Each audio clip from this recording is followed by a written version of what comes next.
So we will now call the March membership meeting for GANYC to order. Welcome to the State Grill and Bar. My name is Michael Morgenthau. I am the president of GANYC, and we want to welcome you and thank you all for coming out in these lovely, lovely conditions today.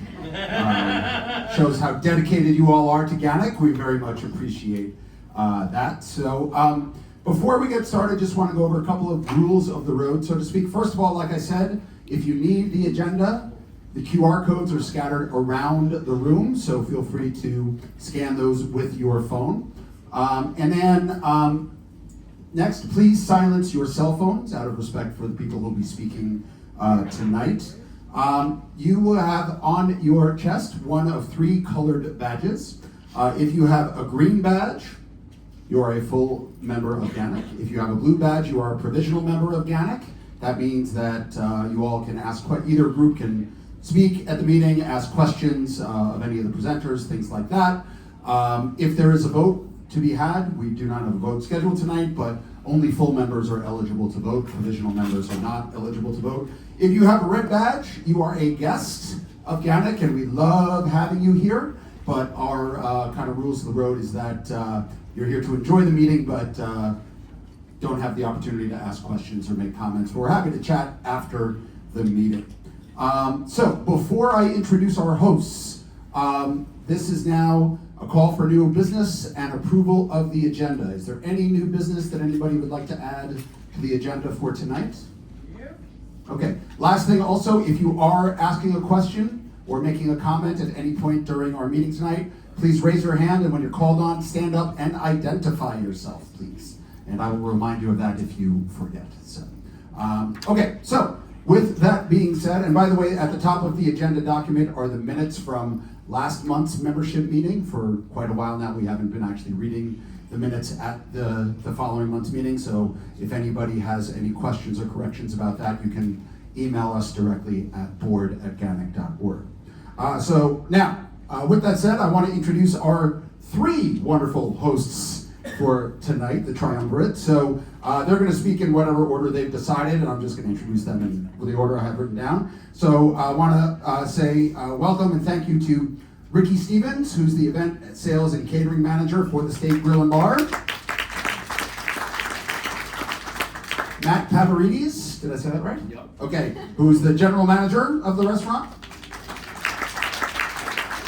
And Linda Bauer, who's the manager of sales operations for some building that we're in right now called the Empire State Building. And she's actually the one who helped, who got us set up for the fam tours we had earlier this year. I'm sure many of you took advantage of that. So without further ado, I will turn it over to them. Hi everyone, welcome. Thank you so much for joining us today. We're so excited to have you here at State Grill and Bar. We are the flagship restaurant of the Empire State Building.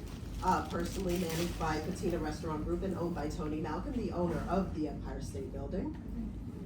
Just in honor of Women's History Month, our chef, Morgan Jarrett, wasn't able to join us for this, so I do want to talk about her before we start. We love working with her. She has a fantastic female-led kitchen. Her 2 sous chefs are also women, so we have a beautiful female-forward restaurant. It is one of the most positive cultures I've ever worked in the restaurant industry in 25 years of New York City. So it really speaks to the volume of what women can really do when they're up front and in charge. Chef Morgan started her career with Patina Group at BBG, that's the Brooklyn Botanical Garden. And she really learned her farm-to-table style while working there, and one of her top things is zero waste approach and plant-based cooking. We also do a mean steak and a burger, so do not be discouraged, meat eaters. And we do really focus on local produce and local spirits for our cocktails. A little bit about State Grill and Bar. The architect is Richard Block. He has done projects worldwide. New York City, Florida, Arizona, Las Vegas, and Japan. New York City specifically, he's done Masa, Dovetail, the revamp of the Lenox Lounge, the Plaza Hotel Grand Ballroom, and the Ziegfeld Ballroom, to name a few places. State Grill and Bar.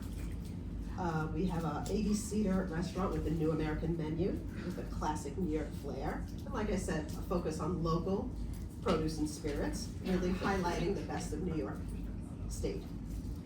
And then down here, you are in our PDRs. This is actually 3 rooms separated by air walls.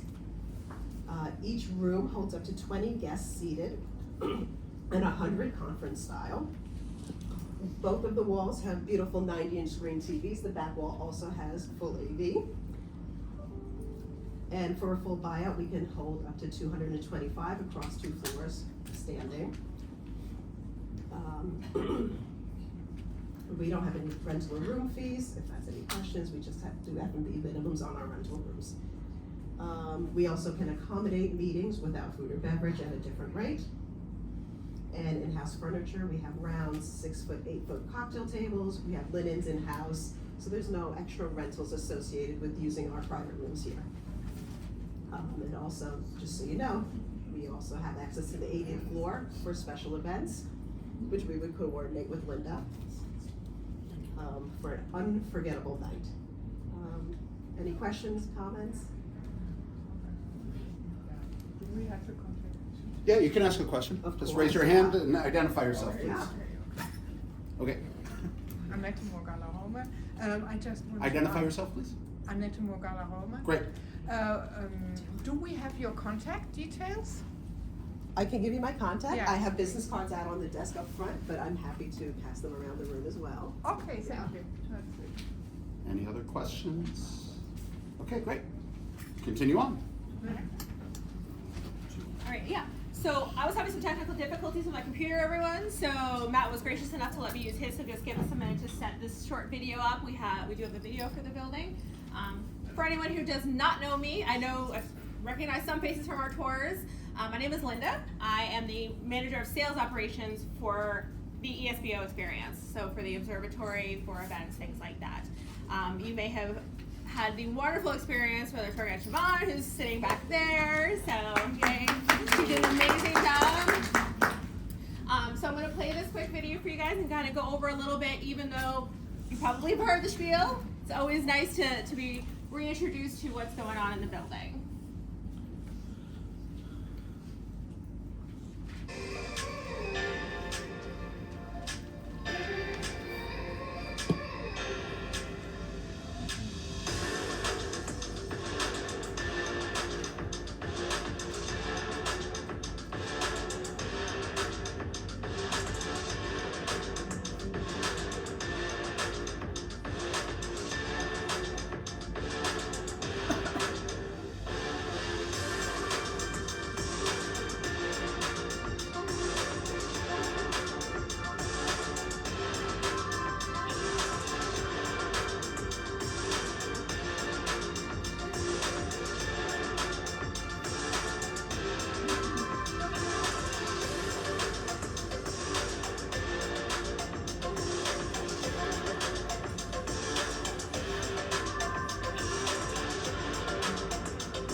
I'd love to take credit for it. Didn't make the video. Can we just silence it? All right. So, as many of you may know, but you may not, in 2019 we completed a $165 million renovation to our experience. One of the most important things for me is the new dedicated entrance. The flow, as I'm sure you've seen, I mean, you had a little bit of a different experience during your tour, is much more customer-facing friendly. You don't feel like you're online anymore. There's no herding of 1 million people to our front door. You go through our entrance, you go to our second floor, you go through our exhibits, you go through the museum, you go through the 80th floor exhibits, and surprise, surprise, guys, you were online the whole time. But your customer never knew it. They were happy, and there was tons of room, and they went at their own pace. It is an experience like no other. I love going upstairs and hearing the 7-year-old who's never been to New York before, and the couple who got engaged here. You're making a memory. And what better way to do it than at the most iconic building in the world. As you may also know, 2 years in a row now, we have won Best Attraction by TripAdvisor. 2 years in a row is a really big deal. We're going for 3. So anything you can do to help us with that, be great. Thank you. What also a lot of people don't realize is everything that we offer. So your regular general admission ticket not only is the admission to the 86th floor observatory, but it also includes that second floor museum experience.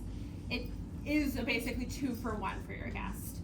We also have the 102nd floor, which to me, you come here, you gotta do 102. If you haven't, reach out, let me know. I will make sure that you see that experience because it is life-changing. You have such an opportunity to show your customer a different side of this building, of this city, and even if they've been here before, it's completely different. If they have not been here since 2019, it's brand new. So they need to come back. It's so important to have this experience again. And as many of you know too, we offer different things than just the observatory. We have our VIP tour. We have our all access tour. We have a happily ever after package. I mean, it just goes on and on. And as some of you may have seen on Fox News, State, myself, Siobhan, we were all part of a very exciting moment for a couple who had the very first exclusive Valentine's Day dinner on the 102nd floor. Yes, it was magical.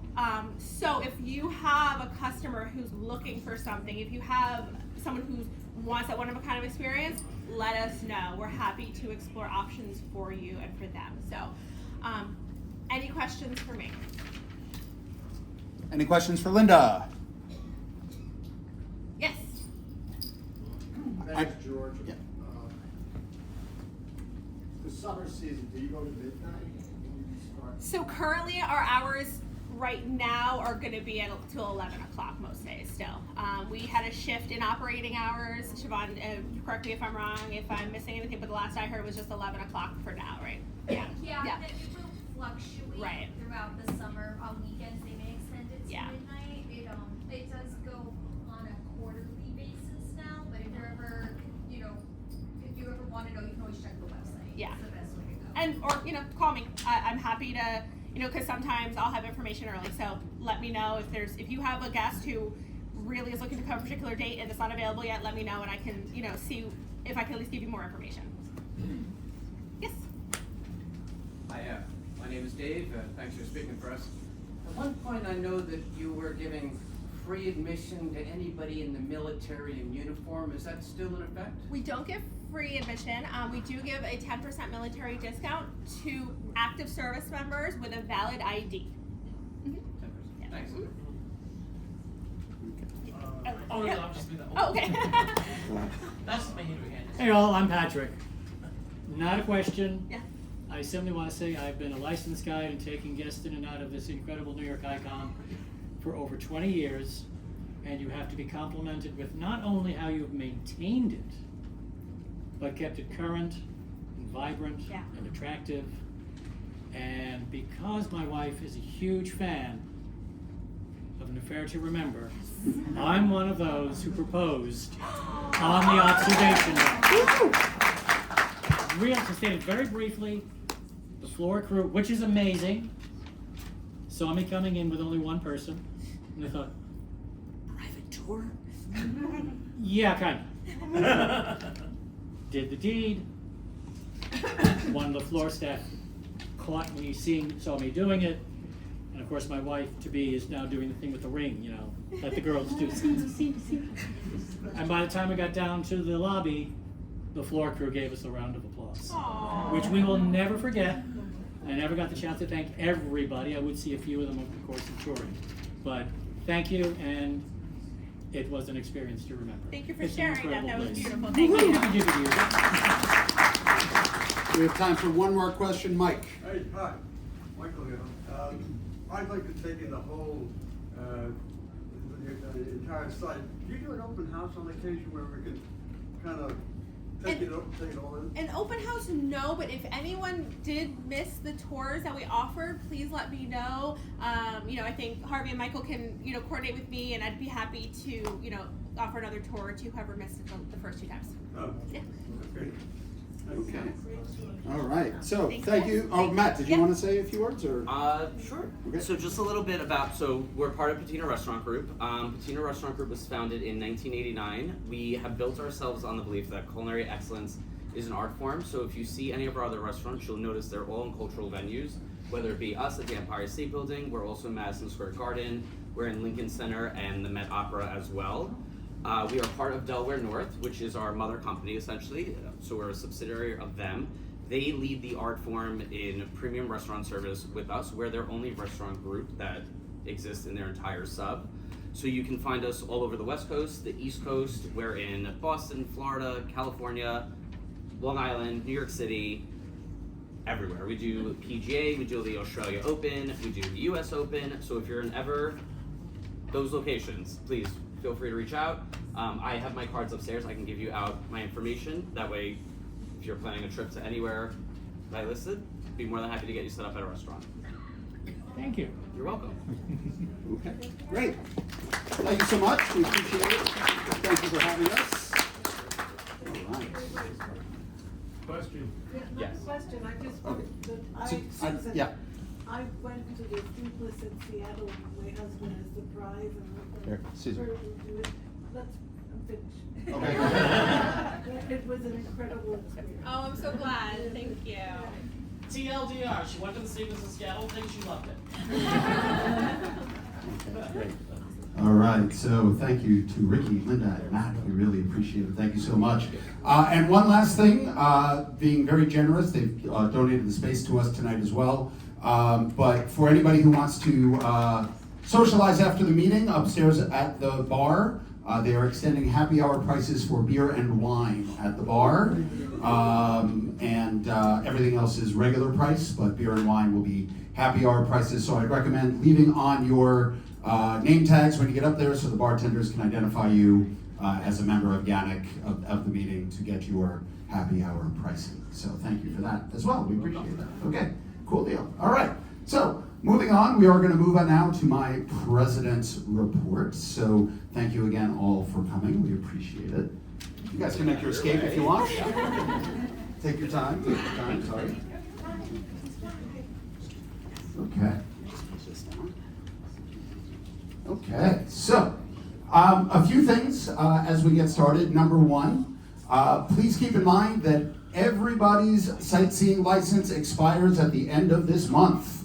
I'm sure most of you have renewed your licenses, but if you have not, just remember that a condition of membership of GANYC is that you are an active licensed New York City tourist guide. So if you have not already done so, the online system does work pretty well. You can also make an appointment in person at 42 Broadway or call them.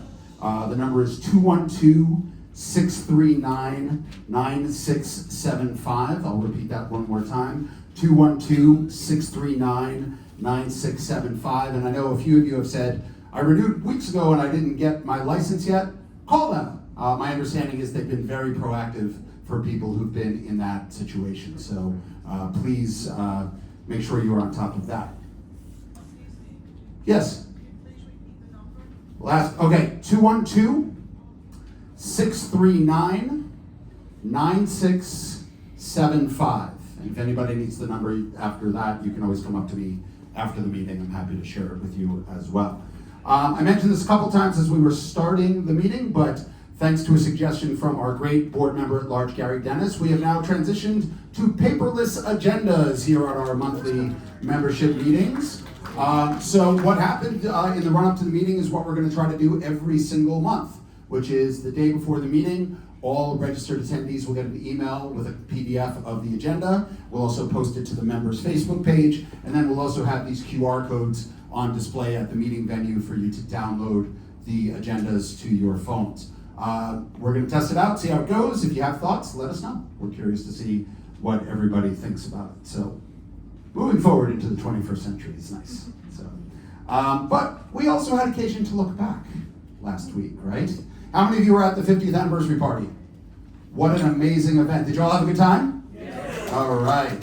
Yeah, it really was a terrific night, a great event, and a great way to kick off our 50th anniversary year. I know she's going to thank a lot of people individually in her report, but for right now, I would like the chair of the anniversary committee, Sarah Lyons, to stand up, and let's give her a big round of applause for all the hard work that she did.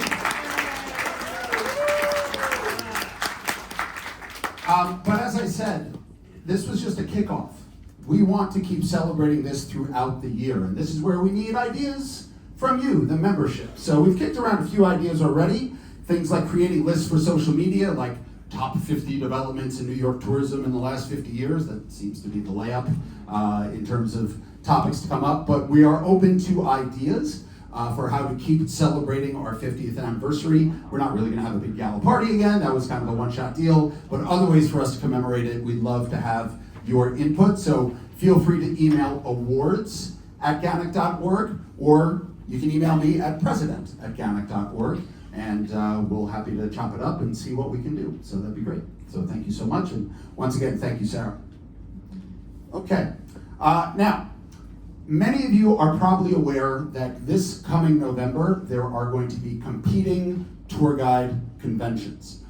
There's the IATDG convention, and there is the TripCon convention. Both of them are partners of GANYC. So, and they're running the exact same week, which has put us in a bit of an awkward position, but we plan to promote both of them, and it is up to you if you want to attend either one, or obviously neither. We never tell you how to spend your money. Both will have educational sessions, fam tours and events, networking and job fair components. So I just want to kind of go through quickly, you know, the slight differences between the two, and one announcement about GANYC's role in TripCon. So IATDG, which is the International Association of Tour Directors and Guides. Curious, how many of you have been to any of the IATDG conventions before? Yeah, about 5 or 6 of you, great. Yeah, I've been to about 5 of them since they started in the year 2016. It's always a very vibrant, vital convention. This year's convention will be November 10th to the 14th in beautiful Denver, Colorado. And we'll make sure to start posting information about this on our social media so that you can find it, but you can always just Google IATDG or go to iatdg.org. It's, like I said, it's always a very vibrant convention. Tends to focus a little bit more on over-the-road tour directing or tour managing as opposed to local tour guiding, but both GANYC and the NFTGA with Mike Dillinger have been talking to the organizers of IATDG, Von Harden and Karen Yates, about trying to pump up the educational components for local tour guiding. So watch this space, so to speak. It's a great event, and certainly if you're looking to get out of town for a little while, it's a tax write-off. So feel free to check it out, and Karen and Von are really, really great. The new event on the block is TripCon. And TripCon is being run by GANYC industry partner Trip School. Many of you know Trip School's founder, Mitch Bach. We worked, specifically I did a lot of work with Trip School back in 2021 to launch Guide Week, which was our online educational week during COVID, and also there was a bit of a job fair component as well. Just in case anybody needs to be reminded, that event yielded about $10,000 in revenue for GANYC. So we're very grateful always to Trip School for that. TripCon is scheduled for the exact same dates as IATDG. That is not accidental, but that's another story for another time. November 10th to the 14th, but it's here. It's going to be in Dumbo. So because of that, because it's in our backyard, we're going to be a little bit more involved as an association with TripCon. So what does that mean? Number one, we have worked out a deal that for GANYC members, you get a $50 discount on registration. So right now, the early bird registration cost is $349. If you enter the code GANYC50, appropriate for a number of different reasons this year for us, you will get a $50 discount on registration to the event. We are also working on a model, it's not final yet, where GANYC members may be able to pay just an admission fee for the job fair component, which is going to feature both over-the-road tour companies and local tour operators. So we don't have a list, it's still being compiled, who's it's going to be. We're going to consult a little bit with Trip School on trying to find local tour operators. But yeah, so you might remember several years ago we had a run of job fairs of our own. We do not have a budget for a job fair this year, so this will be the de facto GANYC job fair, although obviously anybody who registers for TripCon will be able to attend the job fair and won't be exclusively a GANYC event. In addition, Mitch is going to put out the word and give GANYC guides kind of first chance to apply to lead tours during the convention. All of these conventions always have a tour component. These are going to be a little bit different though, because the audience is tour guides and tour directors. It's going to kind of be half tour guiding and half kind of educating while you're out there on the streets. So once you apply, there'll be more information about that. The application for that is not up there yet, but I just want to stress these are paid jobs. They are not asking you to volunteer your time. I can't tell you exactly what the pay is, but they will be paid jobs. So once that information becomes available, we will share it with all of you, and hopefully some of you will look to apply. The bottom line is both are great events.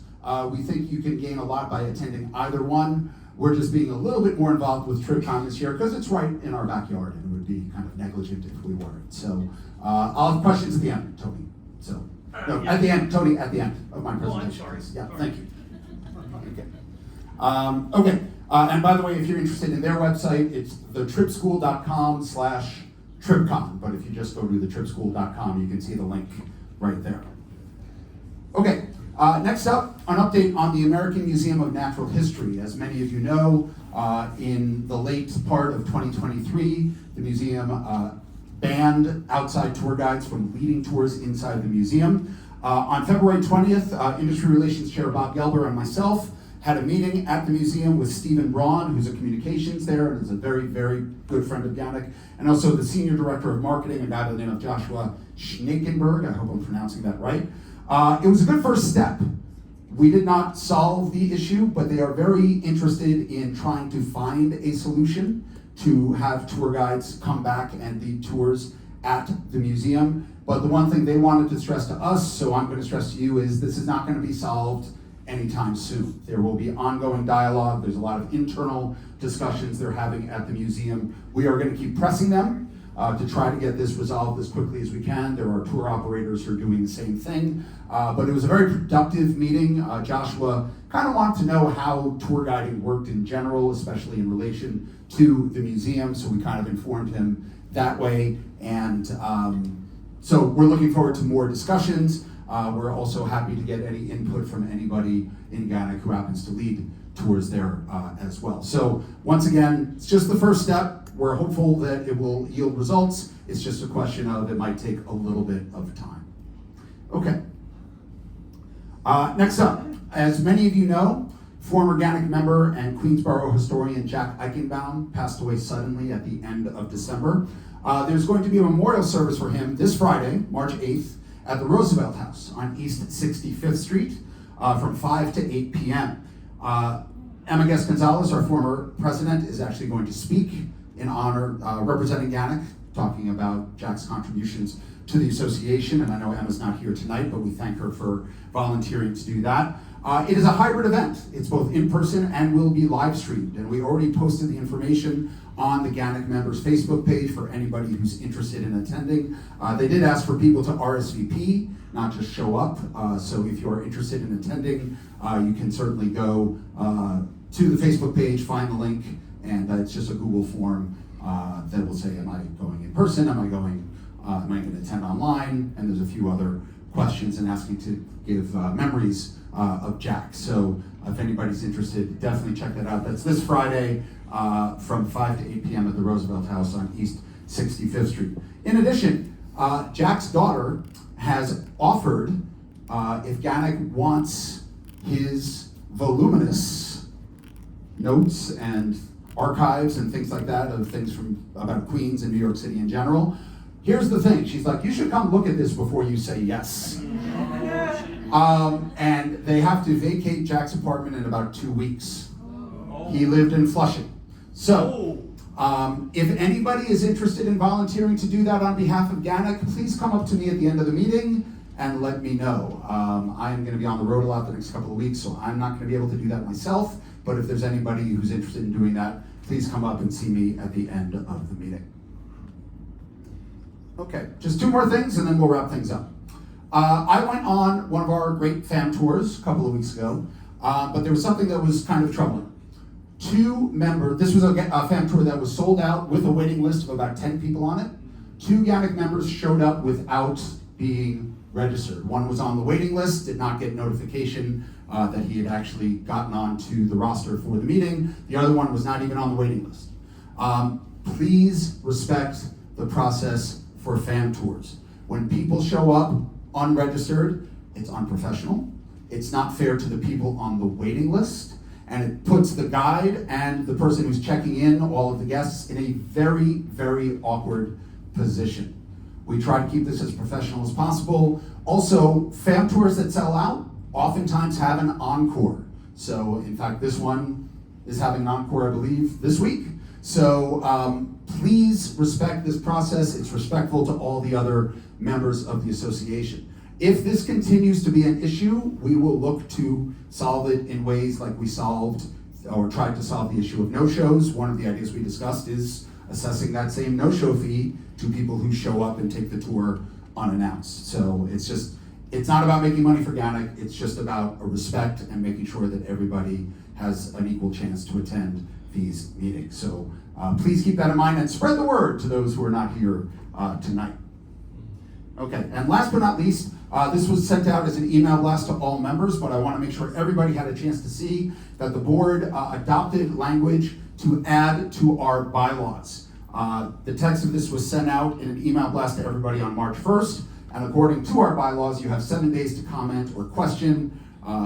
That's pretty much accurate. You basically have until the next board meeting to do so, but minimum of 7 days. So, you can do that on the Facebook page, on the GANYC announcements at GANYC.org, or by emailing the board to let us know your thoughts. Any comments will be taken under consideration by the board, and then at our next meeting we vote to formally adopt this bylaw change. I'm going to read the bylaw, the new bylaw. It's not a change, it's an addition. We're not changing anything, we're just adding some information. And just FYI, this is just codifying a long-standing board policy, but we wanted to get it down in writing. So let me just read it through real quick, and then that will be the end of my report, and I'm happy to take questions. Tony, I know you had a question. So this is going to be under the membership under the membership subhead of the bylaws. Renewal of membership tour guides. So the renewal period for tour guide membership will begin at the start of GANYC's fiscal year, which is November 1st. The deadline for membership renewal is the date of the January membership meeting. After that, those members who do not renew will be considered lapsed and lose all privileges of GANYC membership, including but not limited to the shutting off of their profile on GANYC.org and the ability to participate in any member-only events. Lapsed members can reactivate their membership at any time for a period of 2 years from when their membership lapses without having to reapply for membership just by paying the membership dues for the current year. Members who have been lapsed for more than 2 years must reapply for membership, as is already detailed in the bylaws. So, like I said, this is just codifying a long-standing board policy. We just wanted to get it down in writing. So, and that is the end of my report. And I see I'm getting the red light from Patrick, but I know Tony had a quick question, so go right ahead, Tony. Oh, nothing big. TourCon. TripCon. TripCon. Yes. Versus IATDG. Yes. What is the basic difference between the two, or are they exactly the same? So IATDG, we're happy to talk about this more offline, but IATDG is they're going to be similar. Educational sessions about the bones of tour guiding, so to speak, and tour managing. They will both have job fair components. They have different fam tours and things like that in the area where they are located. Obviously, this is the first year for TripCon, so we're not exactly sure what it's going to be, but there's a lot of information on their website, so I would encourage you to do that. And since we are not organizing either one, I would encourage you to reach out to the organizers if you have specific questions. So, do we have time for one more question, Patrick? No. You asked. No. Okay. Patrick is shutting me down. Happy to talk to anybody at the end, or if we have time at the end of the meeting, we can circle back to any questions you might have. So we are going to move on, though. We have one more guest speaker. We have another guest speaker, not one more guest speaker. So I'd like to call up Ivo Philbert. Did I say it correctly? You did. Great. Who is the Vice President of Community Engagement for the Jackie Robinson Museum. graciously hosted us on a fam tour earlier this year. So Ivo, here you go. Great. Thank you very much. Good evening, everyone. First and foremost, I'm so excited to be here. We actually hosted a group at the museum back in January. We had a good time, didn't we, Bob? Yeah. A great time. So great. So let me start with the question I've gotten from many of you up front. What took us 14 years to build a museum? So that process started before I got there, but I think, this is Ivo's opinion, the mistake we made is once we secured the lease, we put up in the windows, it's coming. But think about it. We had to raise the money, $42 million. We had to do all of the renderings and drawings and figure out what it's going to look like. We had to go through all of the city processes and agencies. We dealt with 2 recessions. We dealt with 3 years of COVID. We dealt with work stoppage.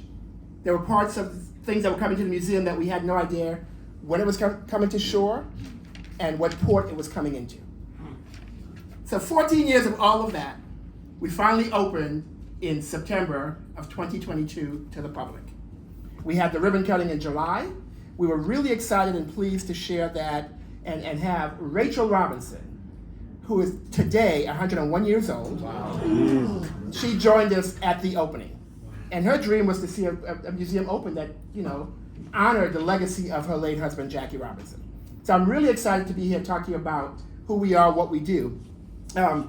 I will also leave at the end of this, I've printed for you just an info sheet on the museum, prices, hours, those kinds of things. So you have that, and I also have a little gift of a bookmark that we'll leave for everyone here. But we're excited about the museum. We have about 4,500 artifacts that we're rotating throughout the museum over time. It's about 19,000 square feet. We are located at the corner of Canal and Varick, right where the number 1 train comes up on the downtown side. You come up and we're there, okay? We're at 75 Varick in terms of if you know the location. And one of the things we've also put on here is other attractions in the area, dining options, because we recognize a lot of our customers and guests ask us for this kind of information. So we want to make sure that you have this at your fingertips as well. We are probably, from a museum standpoint, the cheapest game in town. You know what? I appreciate that, because I tell people that all the time. So we have the most inexpensive experience there is. For adults, it's $18 to enter. For children, it's $15. Children under 5 are free. Seniors, students, individuals with disabilities, $15 to get in. Individuals with disabilities, their caretakers, if they have one, get in for free. Okay? Individuals with disabilities who have a caretaker, the caretaker gets in for free. Okay? Because we want to make sure it's accessible. We also host student programs throughout the year. Throughout the year, we are open to the public Thursdays through Sundays, 11 a.m. to 6 p.m. Tuesdays, Wednesdays, and Thursdays, we actually host school groups, grades 2 to 12. Because we want to make sure that the young people understand the legacy of Jackie Robinson, his values, and all the things he did.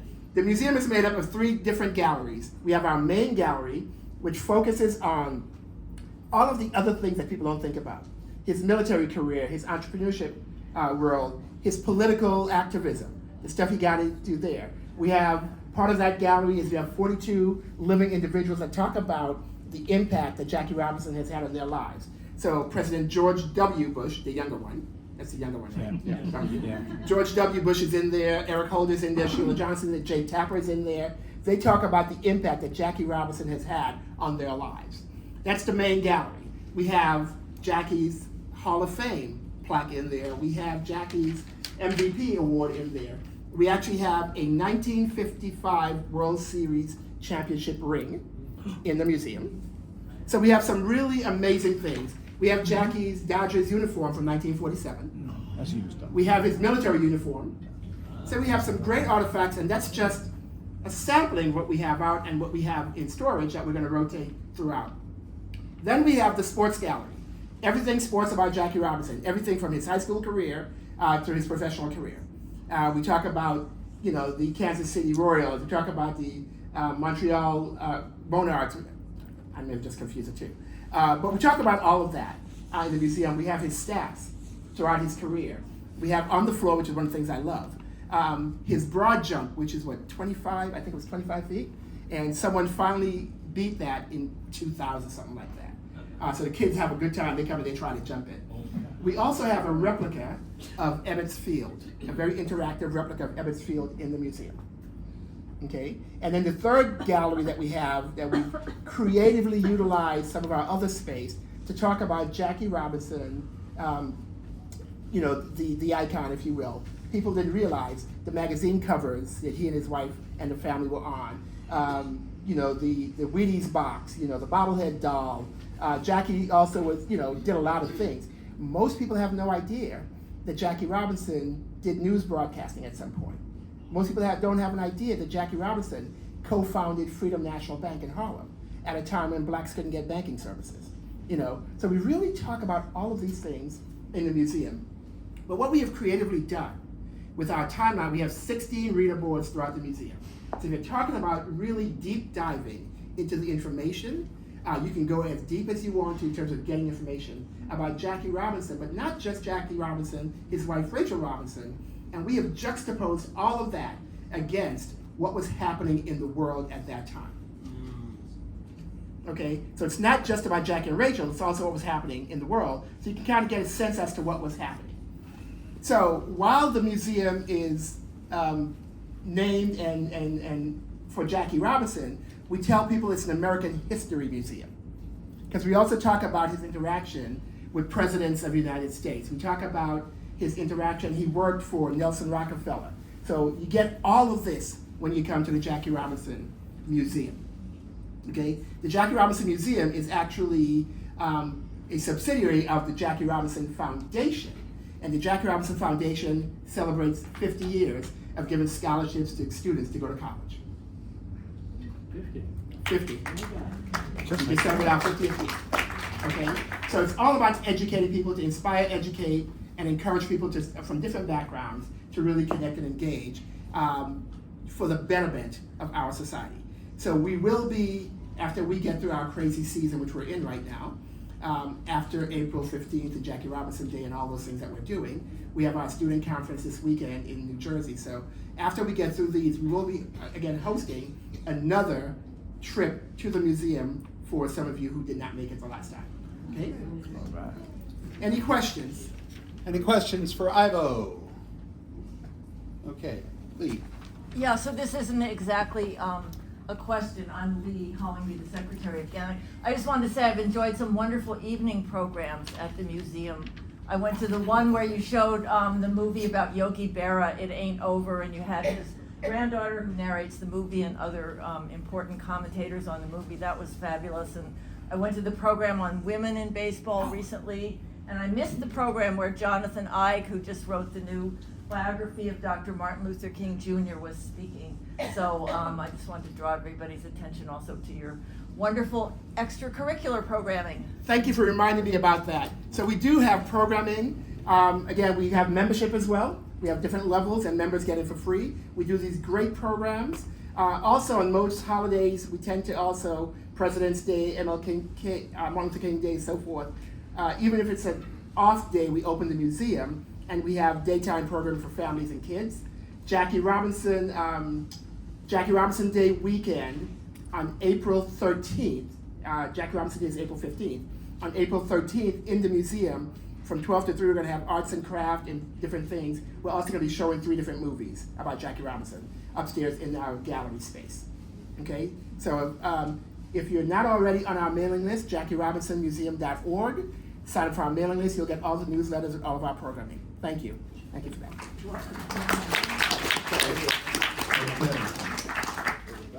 Identify yourself. Hello. For those of you who don't know, I'm Beth. I'm the Vice President, along with Lee, who's not here. Oh, there you are. Hey, Kat.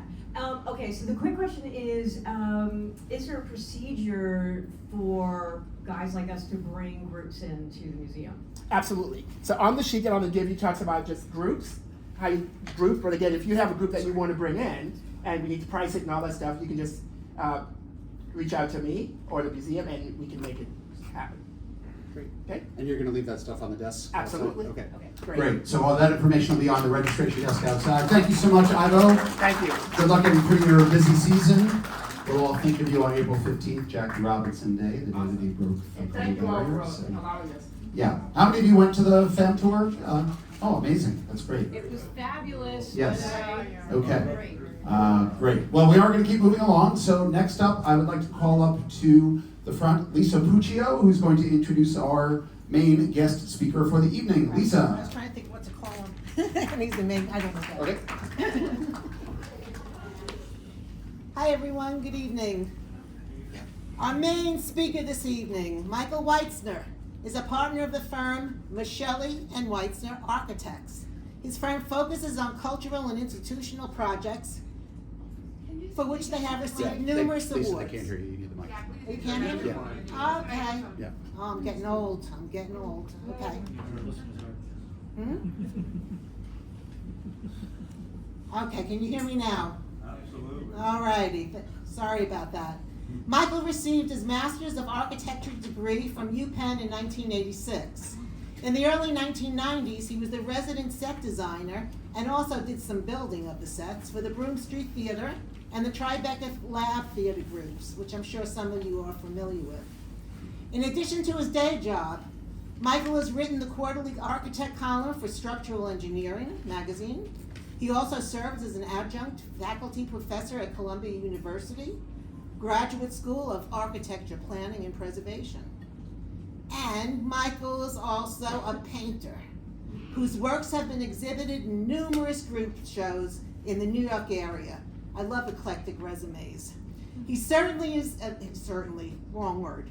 He currently is the chairman of the Board of Trustees at the renowned City Without Walls Art Gallery in Newark, New Jersey, a not-for-profit institution that in addition to showcasing emerging artists, also bring arts and programming to urban youth in the inner city. So welcome, Michael, and thank you for coming tonight and sharing with us your insights in the evolving skyscrapers of New York City. I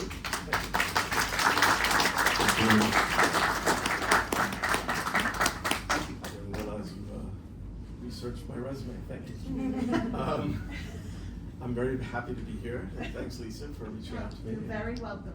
And I'm excited to talk to you about skyscrapers. I'm just thrilled that the AV is actually working. This talk that I'm about to give is based on a video that I did for Architectural Digest. So I do a number of videos for them, and they're all on YouTube and on the Architectural Digest channel. This is just one of them. This one's called, this is an episode from a series called Blueprints, but there's also another series that I do called Walking Tours. And we just did one which maybe people will be interested in. And we just did one on Central Park and hidden mansions in New York City. So why don't we jump right in? Okay, so skyscrapers came into being in the late 19th century. And there were three innovations and inventions that really made them possible. One was steel, obviously, to structure them, and steel had been around for a while, but until it was able to be mass produced, it wasn't readily available. And the second is the safety elevator by Otis. So Otis came up with this idea for safety brakes. Elevators had also been around for a while, but they tended to plummet quite often, and they were very dangerous. And so they weren't widely used until the safety brakes were invented. And the third is the subway, mass transit, especially in New York City. That was key because developers were building bigger and bigger buildings, and they needed people to fill them, and people who, they needed more people than just lived within the tight vicinity of the building, you know, from the trolley or walking distance. So the subway provided much more people to come in. The other thing about skyscrapers is you can't really talk about them without talking about Louis Sullivan. So Louis Sullivan was this fantastic 19th century architect. He was from Chicago. He's considered the father of modernism. He was Frank Lloyd Wright's mentor. He coined the term form follows function, and he also codified the design of tall buildings. And he based it on, where's my mouse? Can you see that? Yeah. Yep. He based it on a classical column where there's a base, there's a shaft, and there's a capital. And so as you can see in this building, which he did in 1892 in St. Louis, it's called the Wainwright Building, he has a base, a shaft, and a capital. And so the other thing he did, so at the base, he's got these large windows because he considered retail needed to be on the base.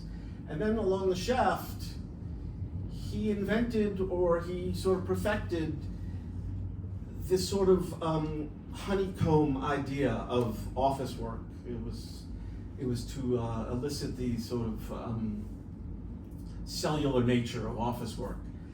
And then he has this capital, this very ornate capital at the top, which is really just the attic floor. But in the shaft, what he does is he, I'm gonna get a little technical here. He basically frames out with this very heavy column on the corners, almost creating like this large window, and then he even puts a sill across the bottom. And then within this large window, he breaks it up, and he makes all these different verticals the same size, whether they're behind a supporting column, which you can see here down at the street, you see the supporting columns. Those are basically every 2 bays. He makes them all the same across all the bays, and then he makes these spandrels across, and he kind of gets this sort of egg crate or honeycomb idea. And if we blow it up on this slide, you can see, I'm losing my mouse again. There it is. So what he's got is he's got these verticals, like I just talked about. Then he takes these spandrels, and spandrels are really just the horizontal piece that covers the floor line, and the floor slab. And then between these verticals and these spandrels, he puts he puts the window, the void of the window. And the spandrels are very ornate, and they're made out of terracotta, and the verticals are made out of brick, and they're all the same color, and each floor has a different pattern.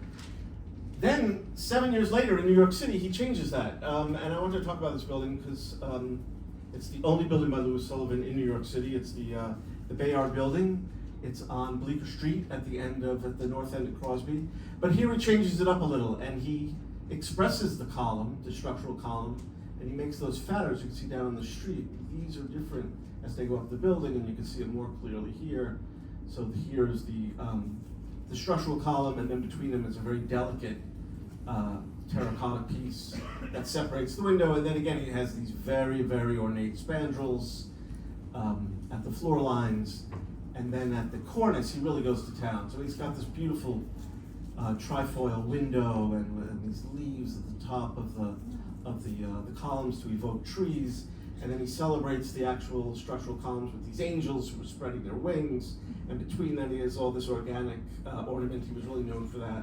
And even the underside of the cornice is decorated, and the top of the cornice is decorated.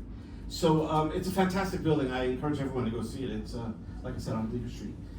Okay, so now let's talk about the most iconic and famous skyscraper in the world. And that's the one we're standing in right now. And it's the Empire State Building.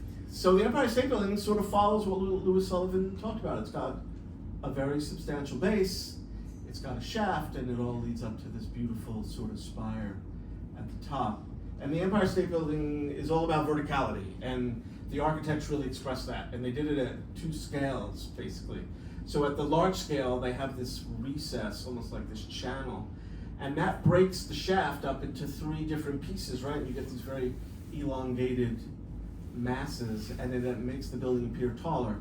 And then at the smaller scale, they have these stone stripes, and I'll talk about those in a few minutes. And all that rises up to this amazing top, this spire, and with the antenna for radio. And that antenna sits on this 16-story spire, which is supported by these winged buttresses which sits on this metal and glass step pyramid, or a ziggurat, and that sits on top of this ornate stone crown, which is actually the observatory floor on 86. So this building is actually considered Art Deco, but the architects really weren't fans of Art Deco, but it was the prevailing style and the developer wanted them to use it. So they do a very stripped down version of it.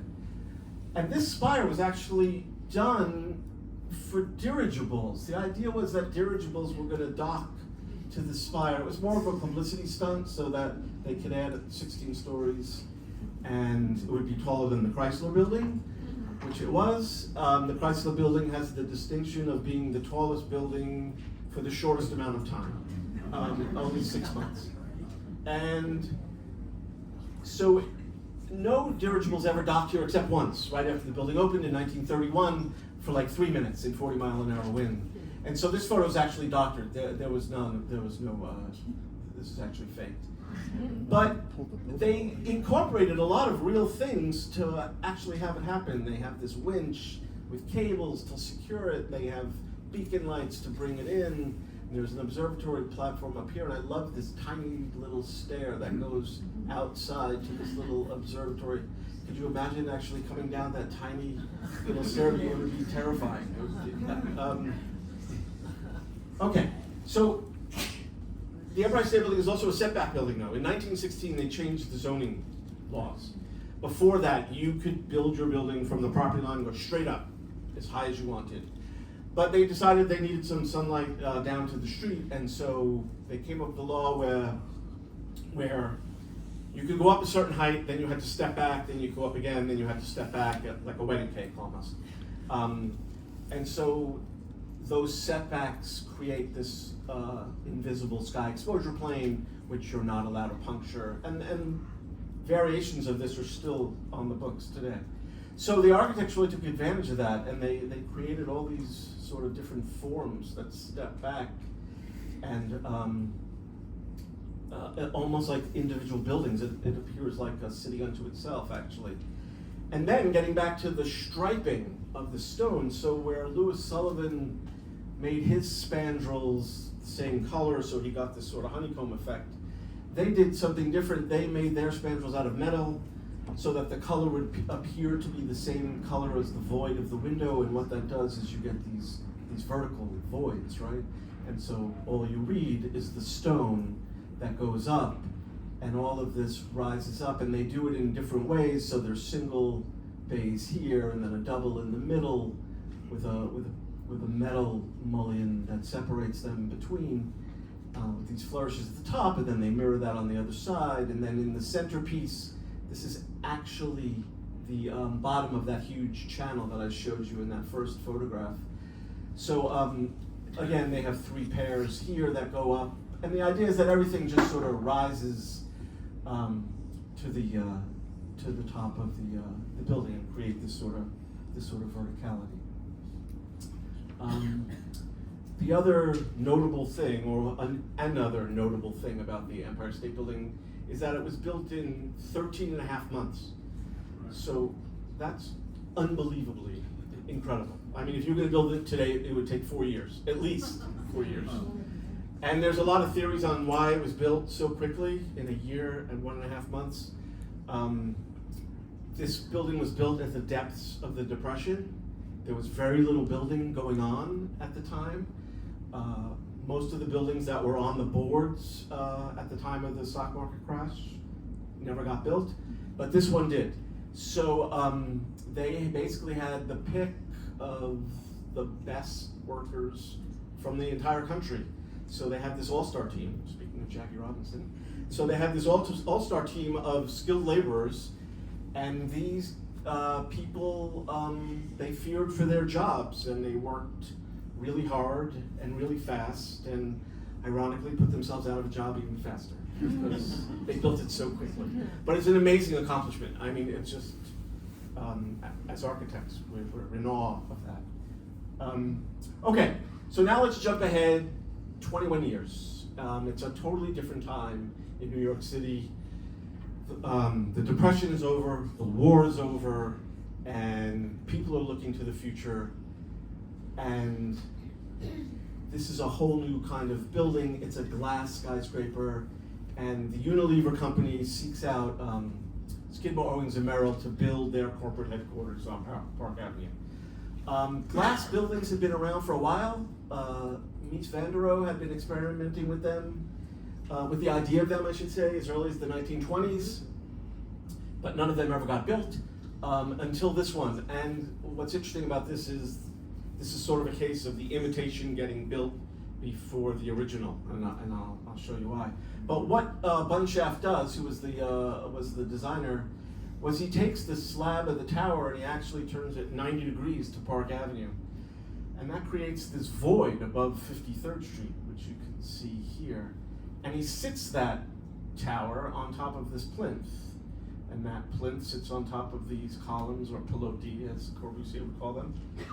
And what that plinth does, it actually holds the street wall, which is, the street wall is basically the facade of all the buildings that line a street and create sort of the walls of the canyon. So this holds the street wall,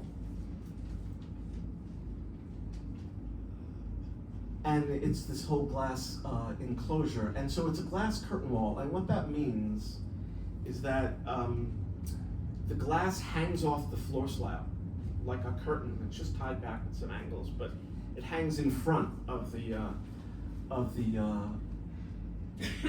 structure of the building. And for instance, here, this is similar to what they did at the Empire State Building, or what Louis Sullivan did at the Wainwright Building, is they clad all the verticals in masonry, in stone or terracotta, and the spandrels were either metal or they were stone as well. And then again, the window sits between them. What the glass building does, which is different, is the spandrels, the part that covers the floor, are actually opaque glass. And then there's vision glass above that and vision glass below that, and vision glass obviously is transparent and it's the glass you look out of. But everything on the surface is just these grid of thin metal mullions. Mullions are the dividers of windows. So it's just these thin metal mullions, and that gives a very different texture and look than what was previously done. So you could see those mullions here, right? You see the whole surface of the building is totally different than what we looked at the Empire State Building or what we looked at with Louis Sullivan. And then you can see again, here's the tower. Here it is sitting on top of this plinth. And then underneath that plinth, you can actually filter through into this beautiful courtyard, which is really lovely. And this is looking out towards Park Avenue. So he created this very interesting urban space. At the same time, and again, you can see the mullions here, right? And here's the spandrel glass that's opaque. Here's the vision glass that's clear. You can see another example of it here and here. And so this building really set the tone for corporate America. Corporate America really embraced the idea of flat top glass skyscrapers, and they're all over Manhattan. And they're the headquarters of corporations throughout. Which brings us to our next building, which is another corporate headquarters. This is the Seagram building by Mies van der Rohe, none other than we were just talking about. So Mies was this famous German architect. He was one of the titans of modernism. He fled the Nazis in the 1930s and came to Chicago, and the Seagram family sought him out to build their headquarters on Park Avenue, just diagonally across from Lever House. So what Mies does that's different than what we just saw was he takes his tower, which is this beautifully proportioned building, and he sets it back from the street 90 feet. So now he's created this plaza in front. So before we had that plinth that was holding the street wall, now nothing holds the street wall. And there's this beautiful plaza with these curtains, with these fountains that you can see right here. And the other thing he does is he takes to express the verticality of the building, he takes these I-beams, which you can see right here, and he puts them on the outside of the building.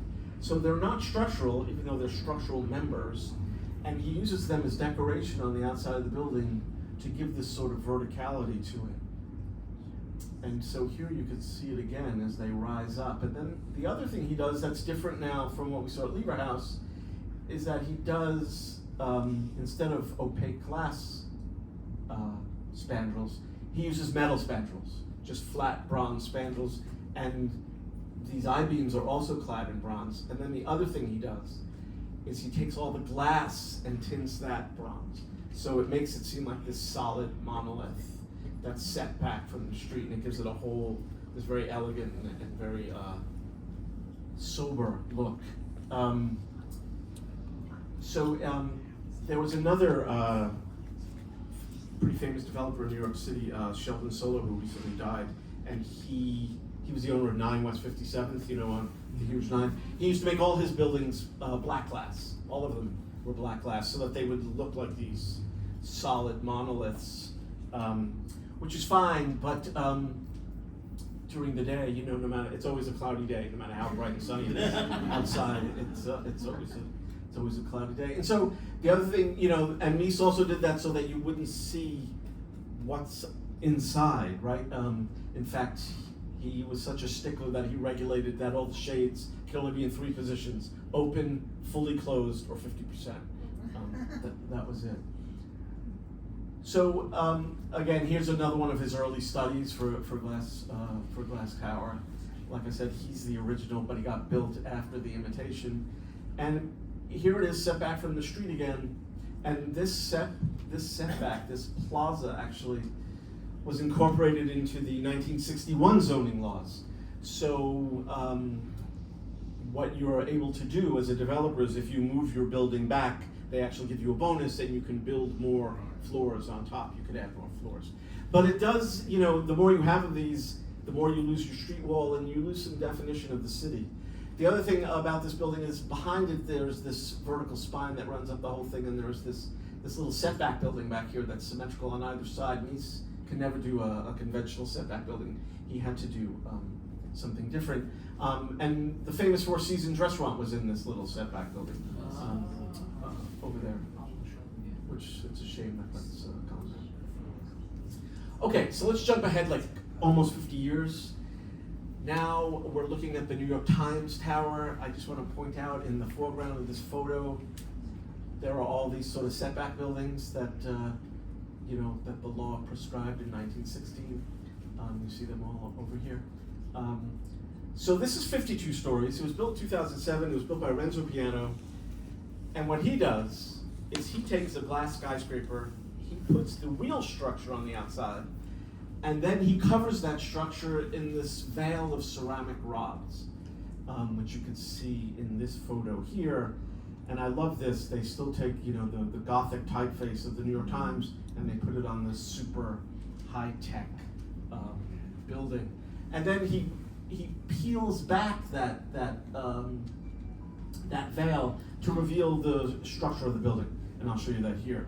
So where Mies was putting this sort of decoration of structure on, in this case, this really is the structure, and so you can see the verticals here. You can see the horizontals that are holding up that are on the floor. You can see the cross bracing that make the whole thing stiff. I love that you can see the stairs on the interior, these red stairways that are the exact same angle as the cross bracing. And then you can see the ceramic rods over here. Soon after the building was built, someone scaled the canopy and climbed those rods like a ladder all the way up. And subsequently, they lifted this up so that couldn't. They removed all the rods down here so that they couldn't happen. And then I really like this photo. I took it just last week on 8th Avenue. It's looking north on 8th Avenue, and you can see again the veil of ceramic rods, and that veil sits in front of the glass, and you can see where he peels back that veil. And shows the structure and how that veil goes above the roof to conceal the mechanical units, which I think is very elegant and looks beautiful. And then they put this huge aerial on the building, this huge antenna, which I think is the New York Times saying, look, we know we started as a broadsheet in the 1850s, But we know that the future is digital. We're embracing that, and this is our sign of that. Okay, so here it is again, and what he did again, you can see he peeled it back. You can see that the rods sit 2 feet in front of the glass. You can see the structure. And then he cuts these windows, these openings, I should say, in the rods so that people will get an unobstructed view from their offices, so they can look out the window and not see these rods blocking their view. But at the same time, it's not really a window, right? It's just sort of cut out in this double facade, and so it's a window, but it also symbolizes a window. It's this sort of phenomenological thing that I think is really interesting. And then Renzo Piano has the distinction, along with Richard Rogers, of sort of inventing high-tech architecture. And Piano and Rogers won the competition to design the Pompidou Center in Paris in the late 70s. And their idea was to put everything on the outside of the building. So they put, you can see all the structure, and they put all the pipes, they put all the ducts, they put the elevators, they put the escalators, everything's on the outside of the building so that the interior would be just totally clear for the display of art. And there were a number of other high-tech architects, Norman Foster and Nicholas Grimshaw, and some of their buildings, and Richard Rogers, of course, and some of their buildings are here in New York. So this is the Hearst Tower on 8th Avenue and 57th Street. You can see how Foster sort of expresses the structure. He put this whole glass piece on top of this existing stone building. And then Rogers, this is 3 World Trade Center, very similar, right, to what Piano did, where he peeled back, and you could see the structure at the corners. But I don't think either of these are as successful as Piano's. I don't think they have the elegance or the grace of Renzo Piano's building for the New York Times. Okay, so this is the last building, and this is one of the super talls along Park Avenue. This building is very different. It has a very small footprint, and it's super tall. It's it's 84 numbered stories, which I'll talk about in a second, and it's almost 1,400 feet tall. And it's housing, for the very rich. So you can see here what he does, Raphael Vignoli, who just recently passed away. What he does that's different from what we saw before was he creates this sort of concrete lattice, and everything you see is actually structure, and he just puts the glass in it. So all these horizontals, all these verticals are all concrete. And you can see here's one of the towers, right? And then there's 6 of these 12-story towers stacked on top of one another, and then between them is a 2-story windbreak. So the wind blows right through that, as you can see here, and it really expresses sort of how the building is constructed. And so just this is sort of a conceptual slide. So the idea is if you took a masonry wall, a solid brick wall, and then you punched holes in it, you get these windows, right? And that's what happens here. You have these punch windows. And if the windows get bigger and bigger, eventually, the solid mass gets smaller and smaller and becomes a frame, right? And so you just get verticals and you just get horizontals. And then eventually that leads to what we have here, which is just a grid of structure with windows placed between them. These buildings are actually in Fall River in Massachusetts. You can see them from the highway. They're great. There's a whole series of factories and warehouses that were built in the 1800s. So this is all actually barren wall construction. No columns. Okay, so I mentioned that it's concrete. So the way you build housing in New York is you do flat slab, right? Because you don't have beams. That's why you build out of concrete.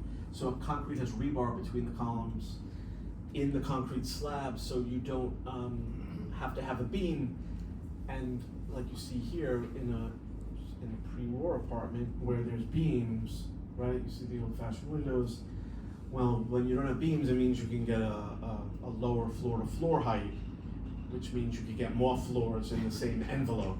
So obviously developers were very pleased with this innovation when it came out to do flat slab construction. So just to wrap up, there's a few of these super talls in New York City. They're mainly clustered around 57th Street. There's the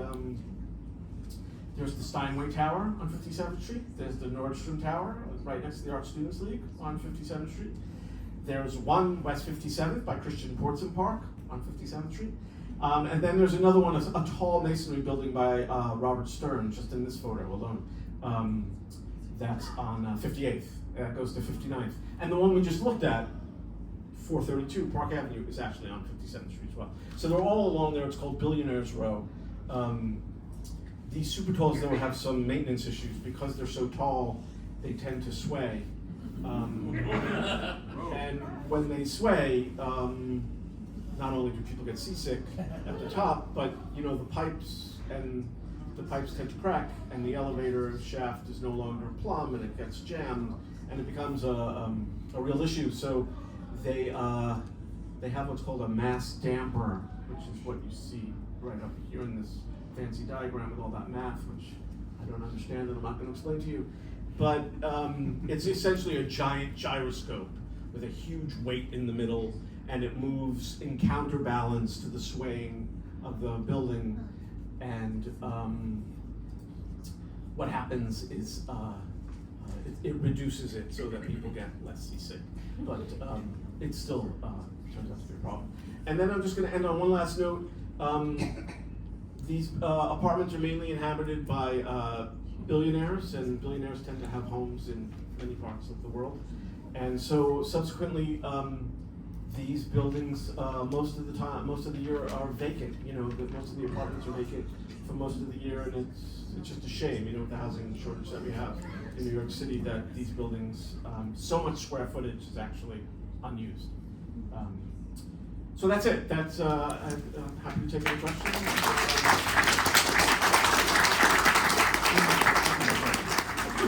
Okay, so we'll start in the back on the left. Please identify yourself. Yeah, hi, I'm George Baedecker. I have a question about the Woolworth building. Was that, transitional or transformational? It was much taller than what that been built before. Yeah, it was. It was a real innovation. It was transformational, as you say. I didn't include it only because I can only include so many. But it was huge. That was by Philbert, and it was probably built 15 years before the Empire State Building. Yeah. 17. Thank you. Room full of people that Right. I'll ask you. So what year was it built? 1913. Thank you. So yes, it was, but it was foundational to skyscraper design. Absolutely, yes. Another question, Charlie. Yes. Stand up, please. Debate, I guess, sometimes I've heard this. Was the first skyscraper here in New York City, or was it the Chicago Stock Exchange? So, in case you didn't hear the question, was the first skyscraper here, or was it the Chicago Stock Exchange? Well, so skyscraper is a relative term, because the first building I showed was 10 stories tall, the Louis Sullivan Building. And that was considered a skyscraper. I don't think the term had been coined yet. It was just a tall building. But I don't know the answer to that. I'm sorry to say. I don't know. The Flatiron Building was an early one, and even the tower at the original Madison Square Garden by Stanford White, by Michielli White, was an early one. The one that looks like that tower in Seville, Spain. Yeah. Okay. Cindy. Thank you. Hi. I love Art Deco. I'm an Art Deco Society member, whatever. Oh, were you at the presentation the other night? No, I went to one with FIT. Oh, okay. I missed the other one. Yeah. I heard it was good, but anyway, Yeah. sorry. Okay, so zigzag art of Art Deco. Mm-hmm. It's very obvious when you go by the Chrysler Building. Mm-hmm. You can find it sort of a little, at least I'm not a pro, but still, at Rockefeller Center. This building, is there any zigzag art that's obvious? No, I don't think it's as What was the obvious. question? Zigzag art. if there's any on this building, like there is on the Chrysler building where it's very obvious. Yeah, when you got in from 42nd Street, that entrance hits you Yeah. in the face, just look up. No, like I said, William Lamb, who was the architect with Shreve, Lamb and Harmon, he was not a fan of Art Deco, so he really stripped it down. And the lobby has quite a lot of beautiful ornament, and I'm sure you could find zigzag in there. But Okay. So unfortunately, we are out of time, my friends. But how about another hand for Michael? All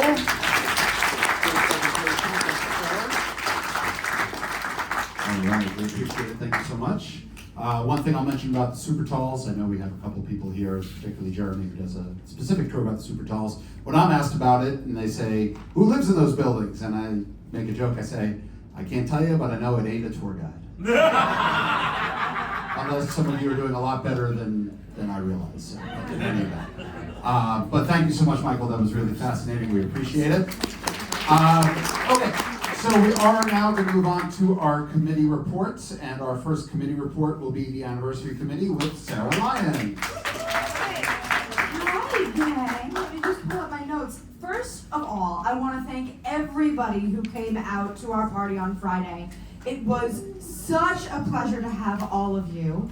I'm going to have a more full report, kind of like I did last year for the Apple Awards, coming out probably in the next couple of weeks, but we're waiting on a couple of numbers to come in before it's finished.